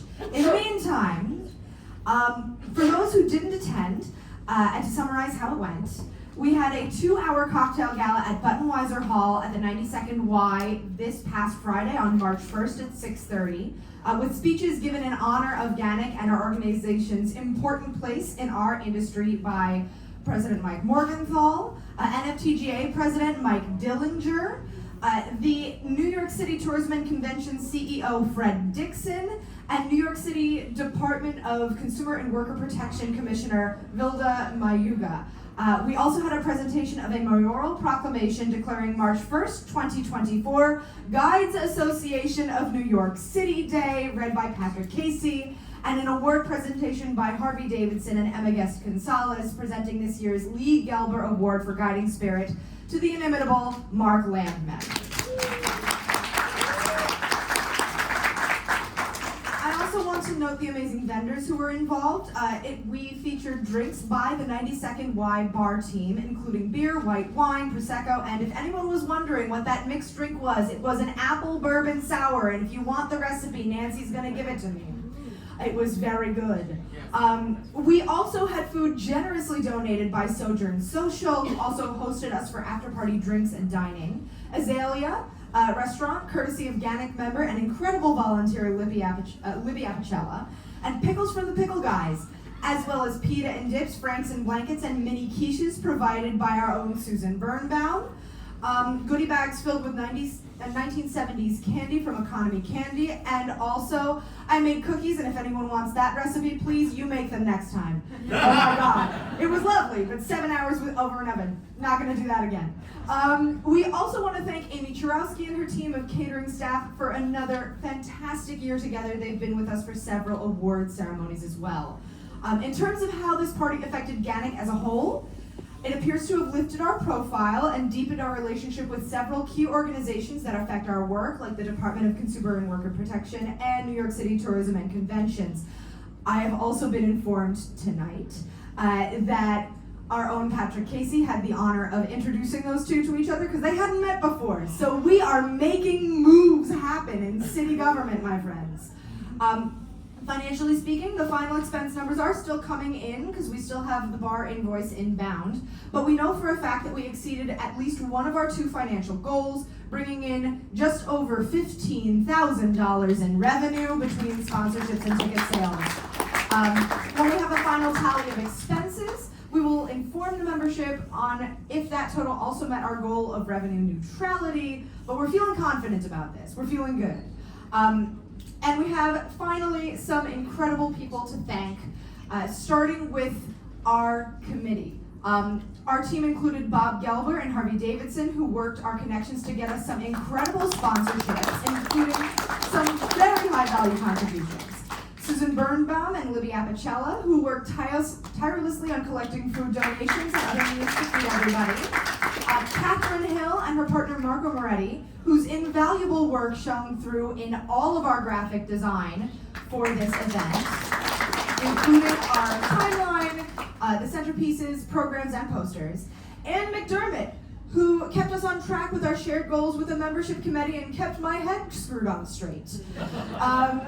The Patrick Casey, who kept us connected with our local government and made sure we were seen and well represented to them, and who got us that proclamation from our mayor. Gary, our fabulous MC and stage bouncer, thank you. And Nina Mende, AJ Stevens, Deborah Blau, Susan Solar, and Mark Levy, whose contributions both in planning the party and making it happen were innumerable and invaluable. We also want to especially thank board members Mike Morgenthau, Michaela Fagan, Beth Goff, and Lee Hallingby for all their incredible contributions to the success of this event, from coordinating with vendors to running our code check and making our playlist. Those bangers will be available on the website for the anniversary very soon, by the way, so look out for changes on our website. And we also want to thank every member who sent us photos for our slideshow, and to our sponsors who are too numerous to name, but you can find them on our website, probably by tomorrow morning because I still have some web edits to do, but it'll be there. This party was wonderful, but it's only the kickoff of what will hopefully be an incredible anniversary year, and we have a couple of irons in the fire, but we are also looking forward to hearing your ideas. So stay tuned for more from us. Check out our website at GANYC50.weebly.com, and I am here if you have any questions. All right, any questions for Sarah? Okay, real quick, Cindy, you got to. The little I saw was wonderful, the highlights, because I couldn't make it that night, but will it be on YouTube or something? The 22 minutes highlights reel, thank you, Jeremy, by the way, for making that for us. That is the sum and total of what we have recorded as an organization, but I know that people filmed some of the speeches. I encourage you to send those to awards@GANYC.org. Unfortunately, we could not film the rest of the production due to union rules and other venue rules about what we could and could not film on site. We're at time. All right. All right, thank you so much, Sarah. Later, I got you. Like she said, this is just the kickoff to our 50th anniversary celebration all year. By the way, Patrick had hoped to bring the proclamation to the meeting tonight, but due to the weather, we did not want it to get wet or damaged. So if Mother Nature cooperates, we'll hopefully have it at the April meeting. So, and then it will be on display at the GANYC office down at 115 Broadway after that. So, okay, next up, Education Committee, Nina Mende.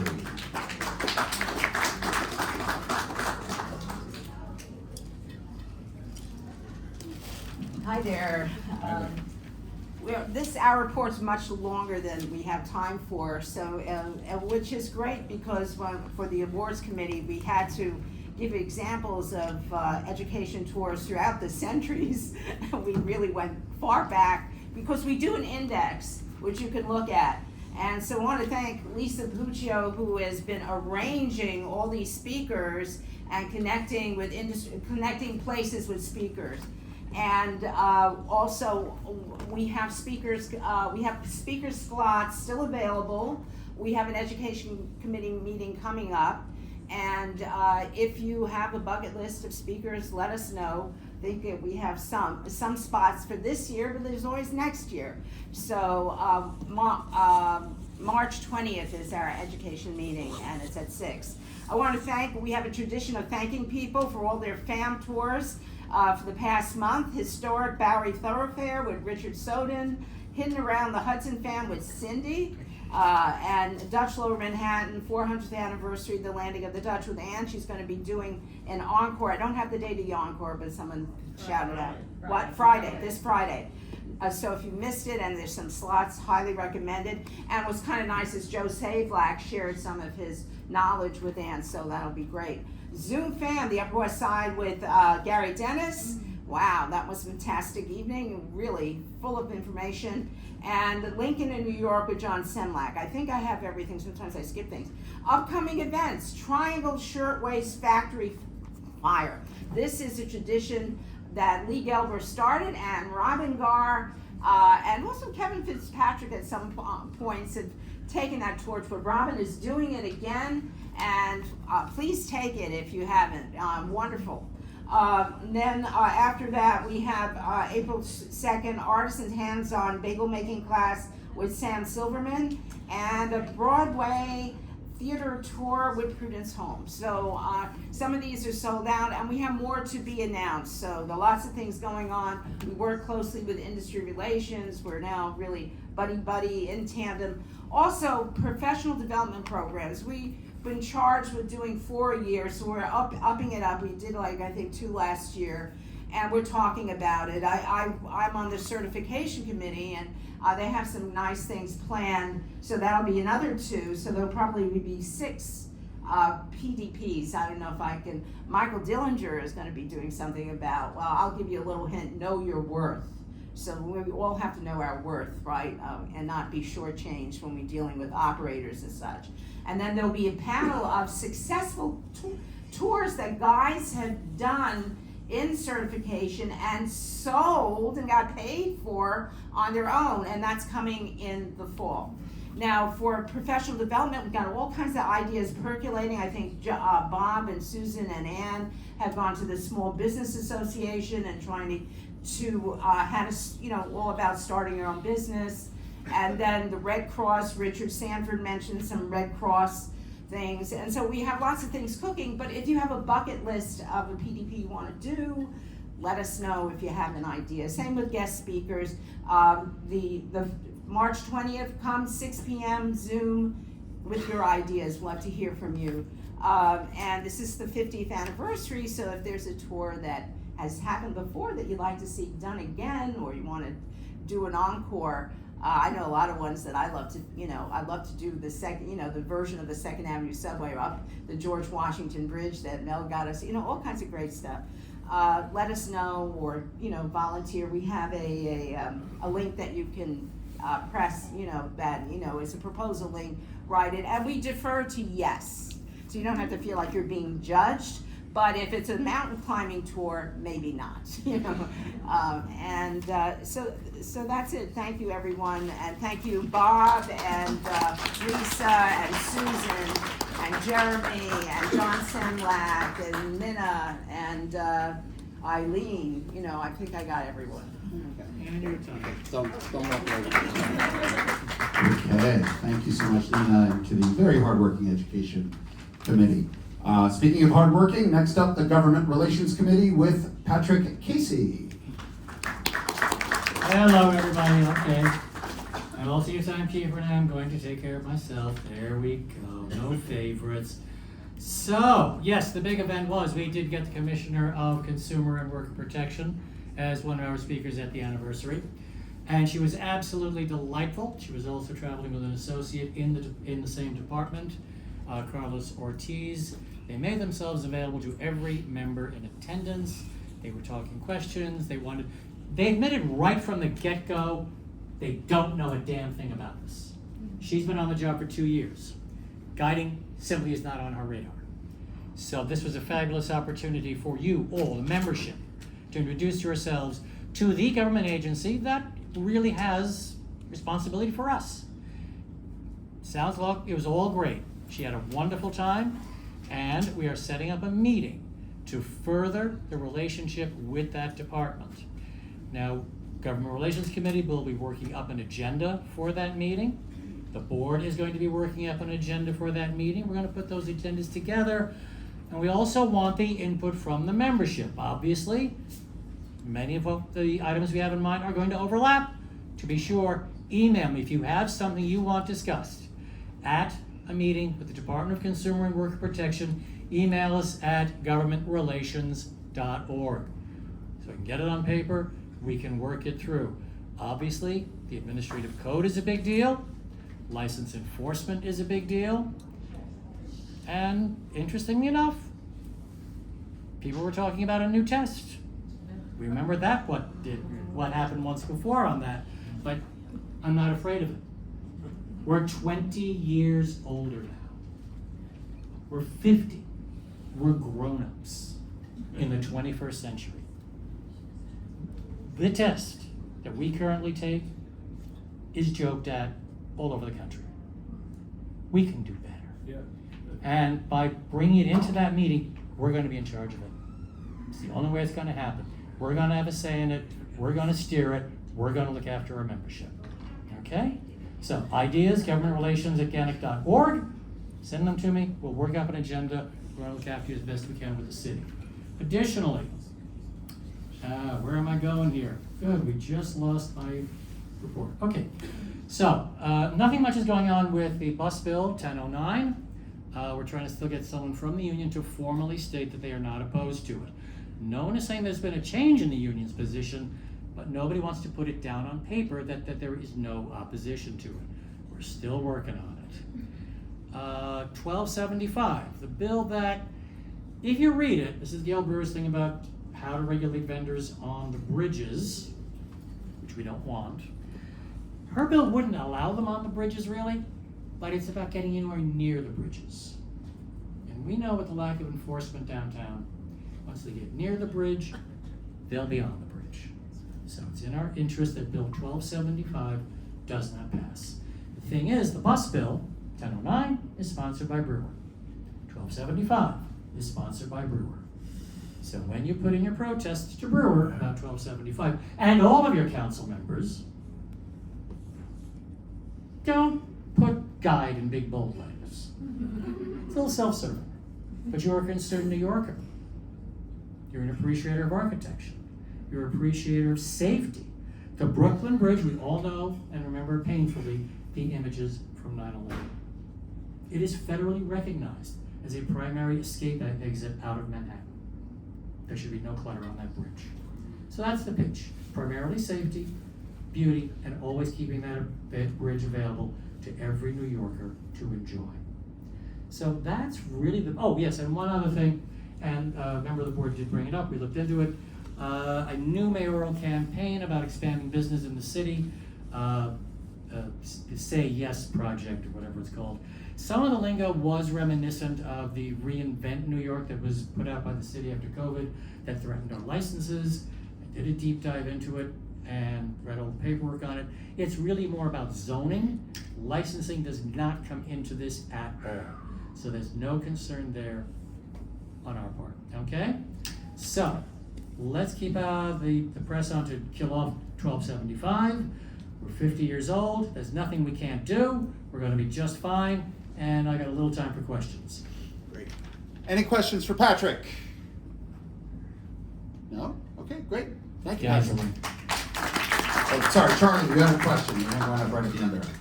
About that bill, the one that we've been working on For the buses, 1009. Use your tour guide voice. Project, please. For those buses, what do you think the biggest delays are that is not bringing it to the finish line?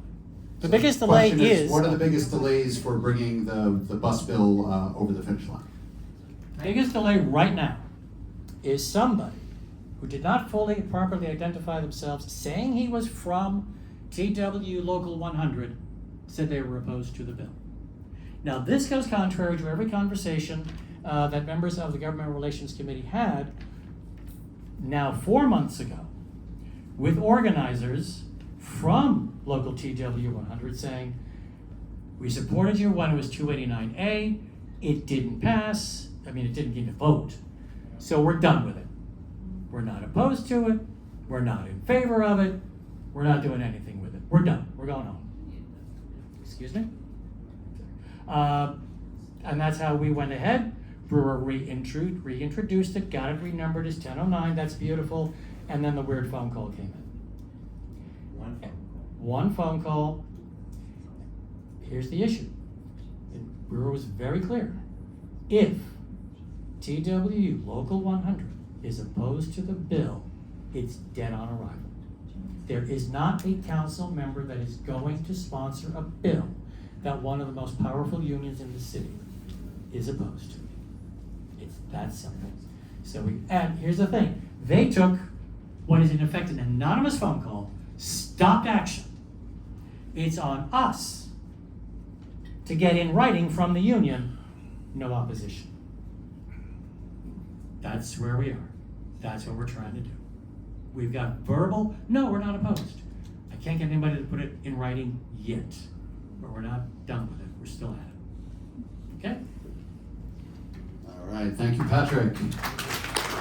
Two quick addendums to what Patrick just said. I spent a lot of time going through old copies of guidelines to put stuff up onto the timeline for the award ceremony.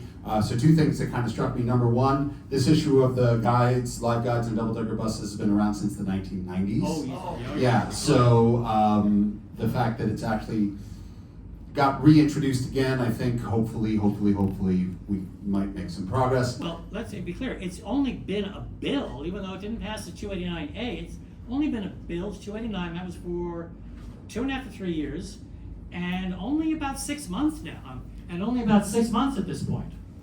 But that's after almost 20 years to get to that stage. So yeah, we know it's got a long history, but we've got bills in City Council now. Which is great. And then the other thing is just in terms of our relationship with DCWP, which was Department of Consumer Affairs prior to this, lots of mentions in the early editions in the 90s into the 2000s about GANYC having a strong relationship with DCA. Somewhere along the way that fell by the wayside, so it's really encouraging. I hope some of you had a chance to talk to the commissioner or to her deputy. They were charming and lovely, and we're hoping to really foster that relationship, and Patrick is really the driving force behind that. So thank you so much, Patrick. We appreciate that. Okay, next up, Industry Relations with Bob Philbert. Thank you, Mike. So, February was a busy month for industry relations. We started out on February 5th. Harvey and I had a meeting with our new president, Mike Morgenthau, to discuss upcoming objectives, including future monthly meetings and various FAMs, and also the August CIDA conference being held right here in New York City. On the 7th of February, we had a successful meeting at Society of Illustrators. We hope to have more every month. February 9th, Harvey and I took part in a Zoom meeting with Renee Wilson of New York City Tourism and Conventions. Renee is the organizer for the organization of the upcoming August CIDA conference being held at the Sheraton Hotel.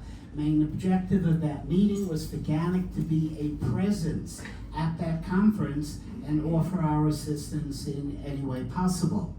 Renee was very enthusiastic about GANYC being a part of it, and she also suggested that we reach out to Caroline Asante, who's the executive director of CIDA, which we did.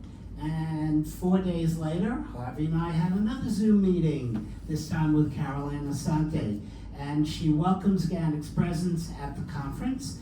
And in addition to possibly helping to organize tours during those 4 or 5 days that they're going to be in New York, we are working on a joint all-day event, including Grand Central Terminal, the Summit, and the United Nations, as well as a discussion that included GANYC's participation during the actual conference, where we would be offered a table outside of the main ballroom at the Sheraton, where tour directors would have one-on-one appointments with vendors. It was also suggested that GANYC may present an education session for tour operators. So we will keep you all informed of what's going on, because we definitely want to be a presence at the conference. On Monday, I'm attending a meeting with the Director of Group Sales at the Summit and the Head of Guiding Services at the United Nations, because we have been involved with those two venues in the past. So hopefully good things will come from all of this. Additionally, in February, Harvey was very busy with a lot of webinars and meetings, including webinars with the International Trade Association, the Queens Economic Development Corporation, Queens Tourism Council, also a webinar with NASTIA, New York State Tourism Industry Association, as well as the Brooklyn Tourism Council quarterly meeting. And I want to congratulate Harvey. I don't know if he left yet. He's there. Harvey's here. On February 27th, Harvey attended the NYC Tourism and Conventions. It's still a mouthful. I love NYC & Co. So much easier. Quarterly board meeting where he was once again nominated and approved for a 2-year term as Director ex officio. So as most of you know, Harvey is always out there promoting GANYC and making arrangements for venues we need, site visits. So before I leave you, I just need to thank 3 people, all related to GANYC's 50th anniversary party. Well, actually, the 4th one is, of course, Sarah Lyons, who was our amazing chair. It was a pleasure to work under her. But first, I want to thank Harvey again, because he conducted a campaign to obtain sponsors for the party. Through his efforts, we received sponsorships from NYC TNC, which was represented by not only Fred Dixon, the president and CEO, but Kelly Curtin, the executive vice president, attended our event, as well as Regan Stuhlbaum, who's vice president of membership. All 3 were there. Fred gave a wonderful speech about GANYC, and they spent the entire night. They didn't come and go, which really meant a lot to all of us. Harvey also got Davila Media, CIDA, the American Bus Association, IATGA, Hershey's Chocolate World, which was fun for me, and they all sent in sponsorships. So we're hoping we will be revenue neutral. We're very close to it if we didn't make it. I also want to thank Libby Apicella. I know Sarah did already. She's a GANYC member extraordinaire, the owner of Azalea Restaurant. Between her and her friends at Sojourn Social, they provided all the dessert, all the food, other than what Susan Birnbaum provided as well. And of course, lastly, I want to thank Susan, who really pulled all the food together. Without her, we wouldn't have been all over the place. So, last thing is next meeting, Wednesday, April 3rd, Henry Street Settlement. Make sure they are there. Great, thank you so much, Bob. Just a quick notice, just to clarify something that Bob was talking about. For those of you who are not familiar with SIDA, it is the Student and Youth Travel Association. They are the associations for all of the student tour operators throughout the country and throughout the world. It's a big deal that the event is here in New York. It's a big deal that we're going to be involved with SIDA, so that's really, really quite amazing. We will have time for questions a little bit later, my friends, but we do need to move on to our next report, which of course I should know who it is. So this will be the IT committee. With our latest Lee Gelber Guiding Spirit Award winner, Mr. Mark Landman. Thank you. I'm still a bit humbled by Friday night, so I want to, since I'm standing here with a microphone, thank Sarah. And thank everyone who made Nita feel very comfortable Saturday night. She mentioned you by name directly, Beth, right? We went over it. He doesn't get too involved in anything tour related. So she just happened to have a very nice time on Friday night. So besides the award, I was given a t-shirt. And for those that are not there,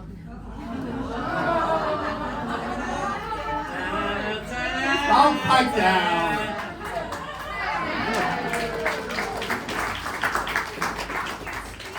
Great, that was filmed, I heard it, nice job.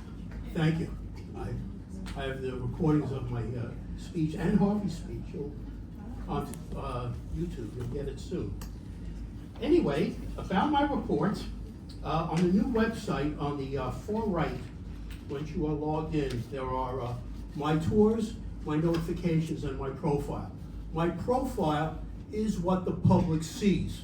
My notifications are what you will get as messages, as emails coming in. Most things, not all, but most have moved to Wild Apricot. So if you did not get the email from Emma about how to activate it on Wild Apricot, please send me an email to it@GANYC.org, and I will send back Emma's email, and you'll be able to get notifications for anything we do, you know, forums, announcements, FAMs, meetings, all sorts of things. And the new feature on GANYC.org is My Tours. You can post some of your tours, links to, you know, to your website, links to tours by local or anyone else that you might work for, because the IT committee is planning on launching a Find a Tour section on the GANYC website soon after the March meeting, which is this, of course. But we only have right now 12 tours from 4 separate guides. I'm one of those 4 guides, by the way. Jeremy is another one of those guides. Good job. George, excellent, excellent. There's a lot of people in this room. Get going, sign in, and on the right where it says members, to the right side of the page, my tours, my notifications, and my profile. Now, the plan is they want to have at least 20 before going live, so please post your tours as soon as possible. If you have a hard time with your profile, contact the IT committee, it@GANYC.org. Yes, Jeremy? I do actually just want to note that if you go to the video, which is on our YouTube for the February meeting, where Emma did the presentation about the new website, it shows how to do that. Excellent, excellent advice. Where was I on this? If you're having a hard time, contact the committee. We'll help you via either via email or even a phone call. If you can't figure things out, Emmett will set up a quick Zoom to demonstrate how to fix your profile. And that is it. Well, that was short and sweet. Does anyone have questions? Any questions for Mark? George, yes. Were Abercrombie's play more than 8 plays this year coming up? God willing. In case anyone doesn't know it, He's a big joke. I'm a Jesuit. Yeah. J-E-T-S, baby. That's right. And you're not. And I am not. Which means until recently I was living a happier life than Mark, but it's been a rough few years. But thank you, Mark, and congratulations once again on your wonderful award. Very, very well deserved. Okay, we have 2 more committee reports to go. Next up is Membership Committee, and we'll call up Jeremy Wilcox.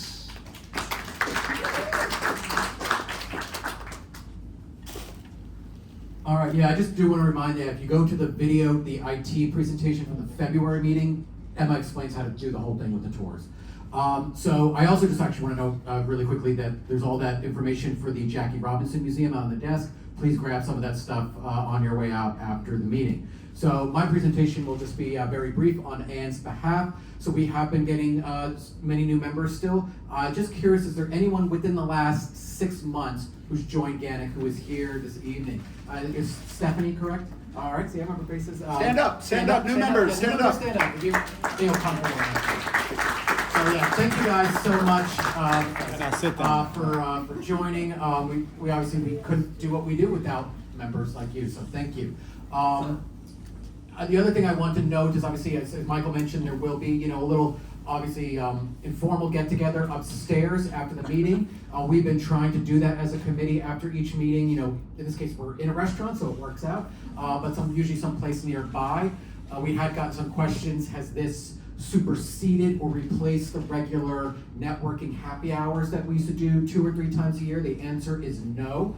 The committee, actually, especially Tony DeSante, who's there, has been kind of keeping that flame burning. And we are going to have at least 2, maybe 3 networking happy hours later this year. So stay tuned. Once those get nailed down, obviously we will send out emails and information. But yes, our intention is to do both.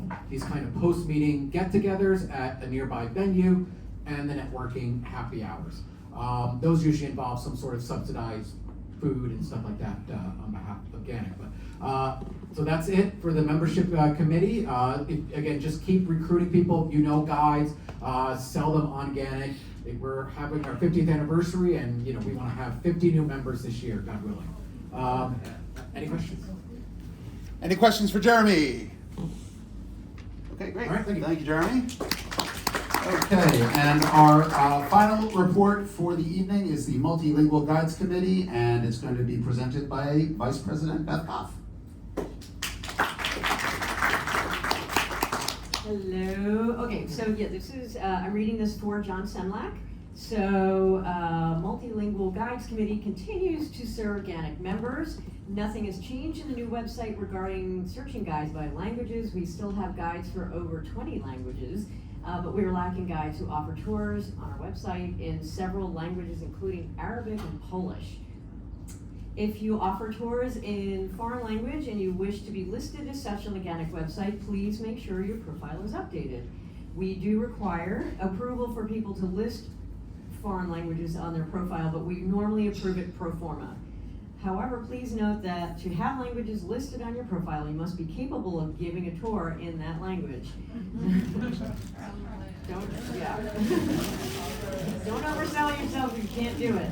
Okay, if you wish to have a language listed on your profile, please email the Multilingual Guides Committee at multilingualguides@ganyc.org. And there you go. Great. Any questions? All right. Any questions about multilingual guides? I will say that John is anxious to get this committee kind of reactivated, although he is also expressing a desire to have someone else be a committee chair.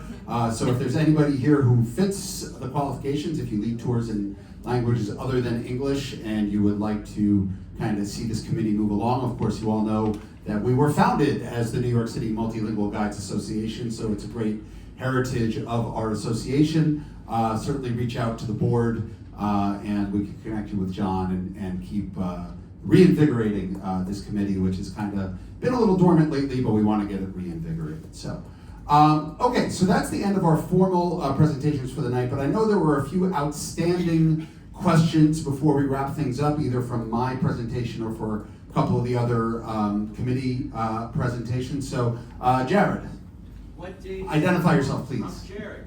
What date is the CIDA conference? It is in August. If you go to CIDA.org, you can see what the dates are. I can look it up on my phone. Something like August 8th through the 11th. It's around that time. SIDA? SYTA. SYTA. SYTA, yes, Student Youth Travel Association. August 9th through the 12th, or to the 13th. Those are the dates that we have. Okay, but double check that on the website. Susan. Yeah, if you're on the wait list, how long does it take to find out if you go to the? If you're on the wait list for FAM Tour, yes. So our system is completely automatic. So if you are on the wait list for a tour, a FAM tour, or for the membership meetings like we've had the last couple of months where we have limited capacity, if someone cancels their registration, the person at the top of the wait list automatically gets a notification that they have been admitted to the event. And that can be as late as an hour or so before the event, I believe. Jeremy, is that accurate?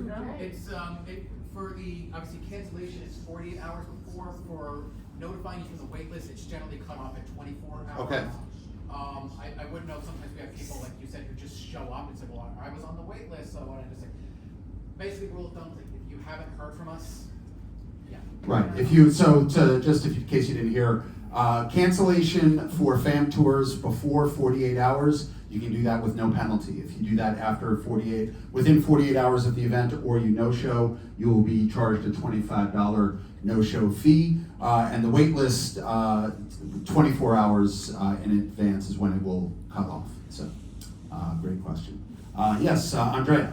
Hi everybody, I'm Andrea Coyle. Just a note, when I did FAM tours of a town in Williamsburg last year, there were a lot of people on the wait list, and then there was maybe like 5 people, I think, that didn't show. So people on the wait list could have come, like Minna was one of those people. So like, is there a way that, There is no way. That's why we stress the professionalism and the collegiality of being a fair broker when you sign up for a FAM tour, and that's why we charge a fee for people who don't show up. We have not found a better way to manage that. If somebody has ideas, we are always open to other ideas, but several previous boards ago, the fee was imposed. It's helped a little bit, but it hasn't completely solved the issue of no-shows. And yeah, it's really disrespectful to other members to sign up and not to show up, especially if there's a wait list, because it shuts people out. And obviously, if there are empty spaces, you are that's just rude to the guide who's leading the tour and to everybody else who was involved. Yeah. So, Jeremy. Yeah, I just want to say really quickly. You're already at o'clock. Yeah, we have the space till 8:30, so we got a few 3 more minutes. days before the tour, everybody who's registered will get an email, and like the kind of unofficial rule of thumb is at that point, 72-hour mark, unless you are 100% sure that you can make that tour, out of courtesy for people on the wait list, please do cancel. Right, and to cancel, you must go into the Wild Apricot system on your computer browser. It does not, the app on your phone does not give the ability to cancel a tour. So please make sure you log on to wildapricot.ganyc.org and you can, or click on the registration confirmation. That'll take you right to where you can cancel if need be. Yes, Mark. Just remind everyone to download the Wild Apricot app to their phone if they don't have it. Yeah, so Mark. The login is the same as GANYC.org. Right, so there is a Wild Apricot app which will show you the upcoming schedule of events and I think allow you to register for events and things like that. The login for that app, which you can find on the various app stores, is the same login for your profile on the GANYC website. So you can just synchronize that. Yeah, so, Anna. Yes. Just a question about the photos from Friday. When and where can we get these? The photos from the event, as well as photos that have been sent to me for display on our projections during the event, should be available in 7 days or less. Cross your fingers for me, because it's going to be a late night. But 7 days or less, and they'll be available on Facebook and on the anniversary website, and I'll be in communication with IT to see if we can get them hosted on the GANYC.org website as well. But this time, next Wednesday, and I'm counting on all of you to hold me to this, I will have all photos from the event edited and everything else hosted and ready in a gallery online, both on social media and on our website. That's terrific. And by the way, the photographer was Sarah's brother. Yes, he was! So. I'm very proud of him. What's your brother's name again? Sorry? Gabriel Lyons. Gabriel Lyons. So we thank him as well. We have time for 1 or 2 more questions. Any other questions? Yes, Cindy.